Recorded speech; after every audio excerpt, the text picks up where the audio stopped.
A CBS 2 investigation into this little girl's death has led to police opening a criminal investigation. In May, our team investigated what happened to Aaliyah. The 3-year-old died while living with a foster mother accused of abuse and neglect. CBS 2 investigator Dave Savini is here with the breaking developments. Dave? Jim and Erica, following our investigation, Chicago police have now launched a probe into this toddler's death. It was originally ruled death by natural causes, but a DCFS investigation found Aaliyah's foster mother committed medical neglect.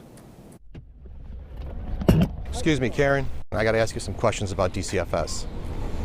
What? Yes. DCFS entrusted Karen Castleberry to foster this toddler, Aaliyah Benka.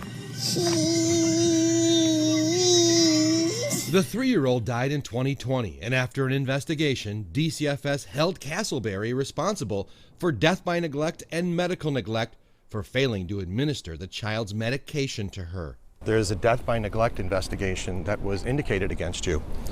Okay, we're not finna talk about that. She surrendered her foster license. That was the only consequence. But now, 3 years later, following our investigation into Aaliyah's death, a criminal investigation has been launched. But I would like to talk to you about, No, we're not. About her. No. The little girl. No. Aaliyah had a successful heart transplant at Lurie Children's Hospital when she was a baby. To keep the new heart working, Castleberry was supposed to give Aaliyah an anti-rejection medication called tacrolimus. It says you didn't give her medicine. That's not true. Aaliyah ultimately died of organ failure. In this death investigation report, it says her cardiologist was alarmed and the doctor suspected neglect on Castleberry's part for not giving the child her anti-rejection drugs. I have the death investigation right here. No. Sources with direct knowledge of the case tell us Chicago police detectives are now requesting all of Aaliyah's medical records. What will police be looking for? Documents like this.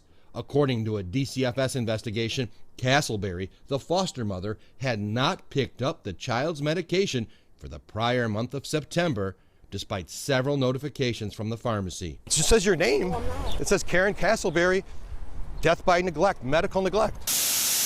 Born with a bad heart. After we revealed Aaliyah's story last month, DCFS and Cook County Public Guardian Charles Goldberg requested Chicago police open a criminal case, and they did. When you see what DCFS uncovered, what does that make you think?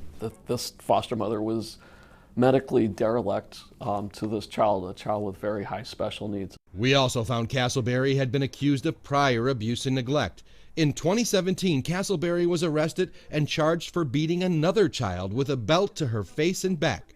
Those charges were dropped after a proof of anger management was entered into the court file. No. I'm not going to talk about it? No. And we discovered Castleberry was accused of neglecting Aaliyah. A few months before she died, Aaliyah was hospitalized a different time with the flu. This DCFS report says Castleberry left the toddler there all alone for 3 days. DCFS attempted to remove her as the foster parent. Karen, But DCFS allowed Castleberry to continue fostering Aaliyah. will you stop and talk to us about what happened to that little girl? Karen? According to an investigator's report, Castleberry denied failing to give Aaliyah her medicine. We will stay on this and continue to bring you the latest. In the newsroom, Dave Savini, CBS 2 Investigators. All right, Dave, thank you.